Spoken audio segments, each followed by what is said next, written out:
Hi, it's Andrew here, and today I want to talk about how to stop getting burnt and start making money with marketing. This is a really frequent topic that comes up for me in running an agency for the past 11 years, having spoken to well over thousands of business owners along the way. And when I'm talking about business owners, I typically speak with mortgage brokers, financial planners, lawyers, coaches, consultants, anyone that's kind of looking at attracting more attention, more opportunities, more inquiries. And what they're looking for is those inquiries to be on their calendar, qualified, wanting to have a meaningful conversation with. Just a lot of people I'll talk to, what happens for them is that they tell me, I've been burnt before, I've bought some leads, or I've run some ads. And I have to say that for some people I'll talk to, they're actually running pretty good ads, they're getting leads. But on the flip side, what they're getting is they didn't answer the phone, or the information was incorrect, and all those sort of things. And really, it's just a case of, often that I see with business owners, it's not knowing what you don't know. And so what that creates is blind spots. If we haven't done something successfully before, because I think all of us, and I've been there, we can look at something and go, it seems to be working for these businesses. What am I doing wrong? What am I not seeing? What am I missing? And quite often that's all it is. It's the blind spots that we don't know. So in this video, what I want to do is talk about partly why should you even listen to me? Like, what's my background? What have I struggled with? What have I overcome to actually make it work? And what does that look like? Because really I'm no different than probably you watching this. For me, I started off just very briefly here. Everyday guy, 20 years old. I joined the police force. I had a normal family, not poor, not rich, just everyday. And I became a cop. And I was a detective for 12 years. I'm pretty intelligent, did very well in that career, worked homicides and everything else. And what I really got out of that was systems and processes that ensured an outcome. It's probably one of the biggest takeaways I had in terms of the leadership hierarchy, but also the processes and the systems that existed within. Very similar to business. But of course, I don't come from a business family, so I didn't understand or know about business systems or processes of what works and what doesn't work. And so when I first changed from being a police officer, when I was like, I think I was 32 years old, 33 when I left, something like that, 32, and became a business owner, I was very confident in running a good business because I thought I made it very well in the career that I'd chosen in police. I know what I'm doing. I'm intelligent. I probably thought back then, how hard can business be? Like, I'll do really, really well. Man, I fell on my face many times because it's hard being a business owner. I just didn't realize what I didn't realize. And once I went down that rabbit hole of being a business owner, it wasn't just about being good at what I was doing in terms of financial services. I also had to figure out the marketing and the sales. And back then, I looked at sales as evil. I'm not a salesperson. I'm a consultant. Don't dare put me in that same idea. Now looking back, I realize what I did was I was selling mortgages. We all sell something. No different the parents sell something to their kids, whether that's going to bed early, right?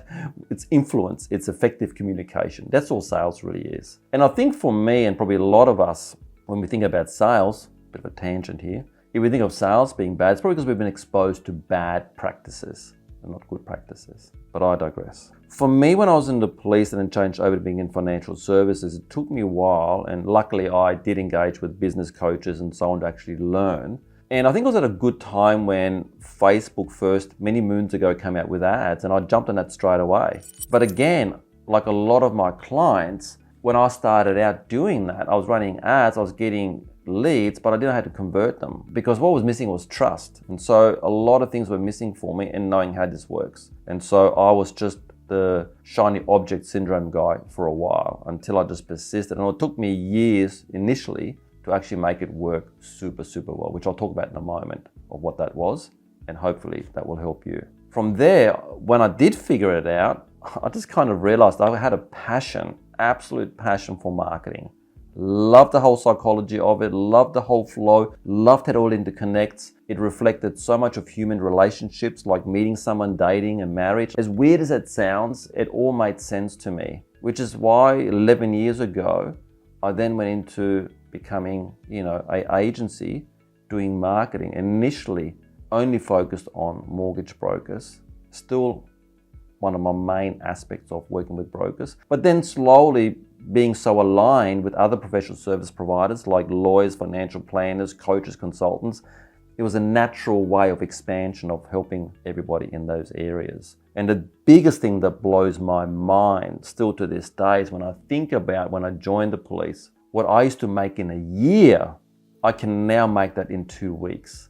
And just saying that out loud blows my mind. I'm not saying it to kind of, oh, it's just mind-blowing what we don't realize can be done in this world. And even though I make in 2 weeks now what I used to take a year in the police, I'm still a little mini guy compared to some other businesses out there that are doing billions, of course. But it just goes to show that how much can change. So if you're watching this and you think I've had some kind of a leg up or something magical that got me into working this out, no, I just had to figure it out. And I believe you can also figure all this out. It just depends on how you want to go about it. You can do it, which might just take a lot of money and time, trial and error, and you will figure it out. Watch YouTube videos, work it out, get some more mentors, or you can just shortcut it. And so I want to give you the shortcut here in what might be missing, that the things that people don't talk about, because a lot of people talk very transformational. They really talk about, oh, do this and do that and you're going to make all this money. But what they don't talk about is the uncomfortable pain points you go through in your own growth journey, right? Because it's like a baby learning to walk. It rolls first, it crawls first, and all those sort of things. So I kind of want to talk about that, because the biggest thing that's in your way is, and I say this with love, is ignorance. And not in a detrimental way, but just we don't know sometimes what we don't know, and then therefore we pay an ignorance tax, right? It bites us. And the biggest thing I've found is when we don't know something, as human beings, we then make shit up. We do something and think it should work or behave a certain way, and when it doesn't, we blame it. Even though it might be working exactly how it should, but you might just be not doing it long enough. And that's the other biggest thing I see. I see some people that got the system right, the structure right, in terms of marketing, sales, and operations, yet they do it for a month or 2 months and then go, it's not working. It's like trying to lose weight or learning a new skill, like learning how to play the piano or something, and dabbling in it, right? And this is where what they talk about, the psychology of change, is something that you really should look up. This is what most people do, right? I'm going to give you the source in a second. But this is important. There are 5 stages to psychology change. First, you see the opportunity, right? Shiny object. See the opportunity, like maybe Facebook marketing, and you think, right? You've got this uninformed optimism. This is great. I'm going to do this. Then you run some ads and you're on stage number 2, which is now informed pessimism, right? Oh, this is harder than I thought. Oh gosh, this is not working. The leads didn't answer. I called 3 of them or 5 of them. And then you end up at number 3, which they call the valley of despair. This is where the brain starts to trick you. Oh, this is too hard. Maybe I made a mistake. This is not working. What's happening? And then what most people do is they don't go to stage number 4. They now stop and they go back to stage number 1, uninformed optimism. You know what? Maybe I'll try LinkedIn ads. Maybe that's where it's at. Then they try LinkedIn ads. Then they go to stage 2, informed pessimism. Oh, this is harder than I thought. Back to valley despair. Most people, their entire life, keep cycling between 1 and 3. Shiny object, back to it's hard. They never get to the point where they're punched through to mastery and start getting to informed optimism. It's starting to work, it's working. And stage 5, calibration, it's the new normal. Oh, this is how it works now.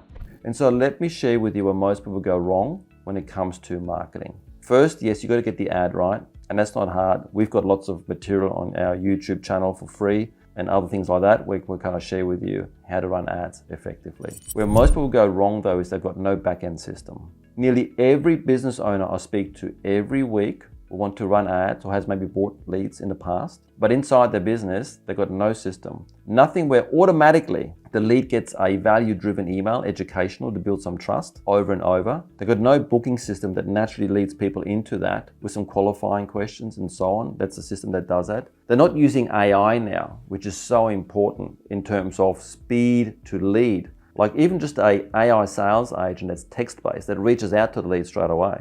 All these things that don't have in place. Marketing, back-end system. Number 2, they don't have any sales process. A lead comes in, they just expect the marketing to do everything. Oh, the lead came in. Should I call that lead? Yeah, this lead inquired in your business. But you'd be surprised how many business owners talk to who just don't even call that inquiry. They think it's like cold calling, but somebody just inquired and you don't call them.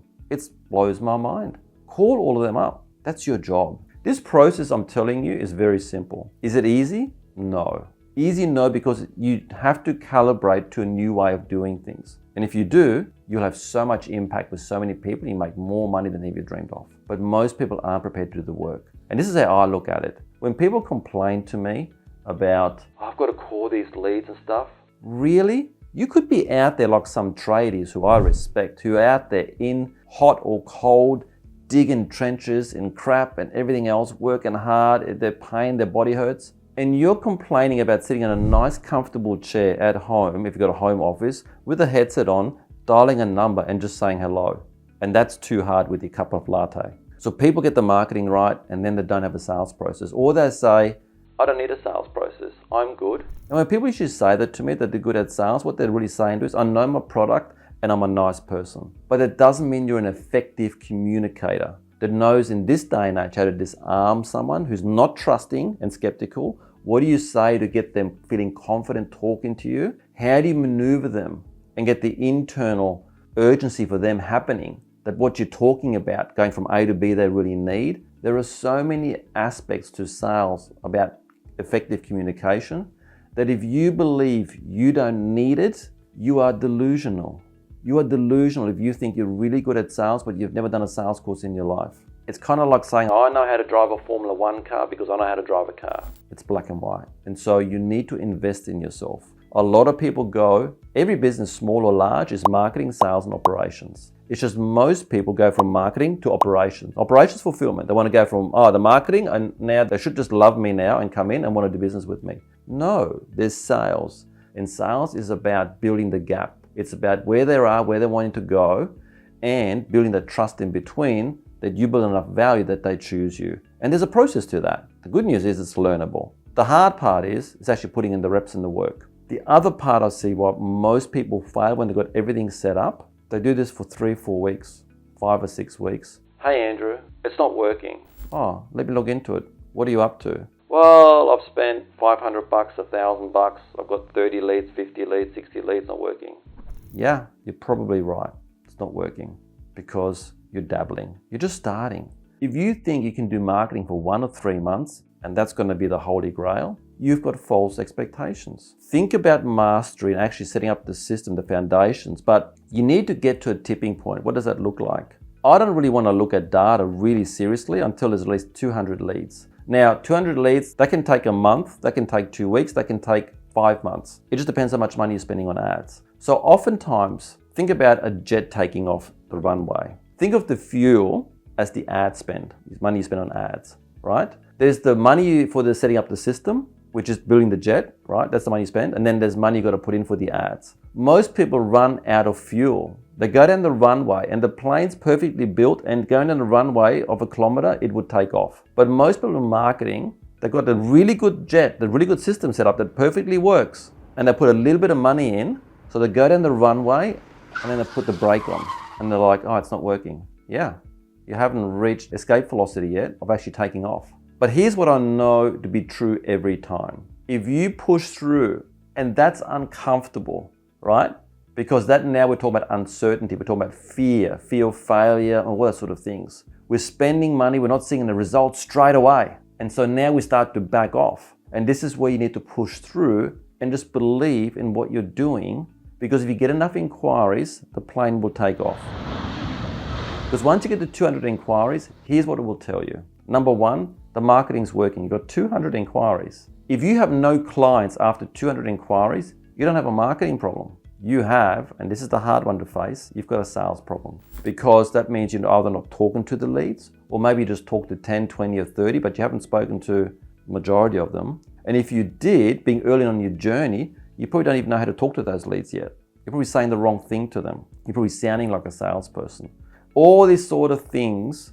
But I clearly know if I have a client that's done more than 200 leads and they not have a client, we need to talk about sales. There's no point fixing the brakes if we have a flat tire. And what I mean by that is so many people want to fix the marketing when they've got 200 leads where they should be fixing their sales process. They're either not calling the leads and speaking to them, and you can hire a VA for $6 an hour. That's $60 for 10 hours a week if you don't want to work the leads, and they'll work them for you to get them on your calendar. But if you're not doing that, then you're leaving money on the table. And the only thing between success of the life that you want to live in your dream is just your ego now. And I know that I'm going to maybe peeve some people off here, but that's just a harsh reality. I've had to come to terms with that. When I first went into this and started marketing, I hated sales. True, I hated sales, hated salespeople. And it wasn't until I started doing a couple of courses that I realized, oh my gosh, ignorance tax. There's so much that I don't know, I understand, and it's now starting to make sense. That the best salespeople that I've come across in my life, they were the ones where I didn't even feel like I was in the sales process. I just thought they were wonderful.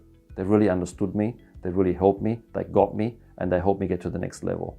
They were professional salespeople. So the recap for you, why most people's marketing doesn't work and doesn't print them money. They don't have systems in place to take a stranger, to build trust, to warm them up, to qualify them, get them on the calendar. They don't have a sales process in place on how to actually talk to those leads to get them on the calendar. They're too passive in their approach. They're not working it. They're just doing nothing. They're not really showing up. And the other part is they just dabble. They just spend $500, $1,000, $1,500 on ads and just give up. And everything's moving. And before they really take off, it's like that old meme that we see where somebody's digging for gold and the gold's just here and they just stop and turn back. The dabbling is the biggest one. So people's expectations are, this should have worked by now. It's been a month. Maybe, maybe not. Some people get a result very quickly, right? Awesome, they get confidence. Other people, if you're spending 20 or 30 bucks a day, it might take 2 months before you get a client, and then maybe another client, and suddenly it all makes economic sense, commercially speaking. But marketing is not linear, and marketing is not an event, it's a process. How long should you market for? Well, how long are you going to be in business for? So start looking at marketing as a long-term thing. Really invest the next 3 to 6 months into it. Really lean into it. Learn as much as you can. Because when you get it right, that tipping point, you've got a system for life. Most people, they spend a month or two here, then they spend a month or two on LinkedIn, then they spend a month or two on TikTok. If you just amalgamated all that time into one system, they all work. Commit, learn, remove your ego, and you will have something that's going to serve you for the rest of your life. I'll see you inside the next video.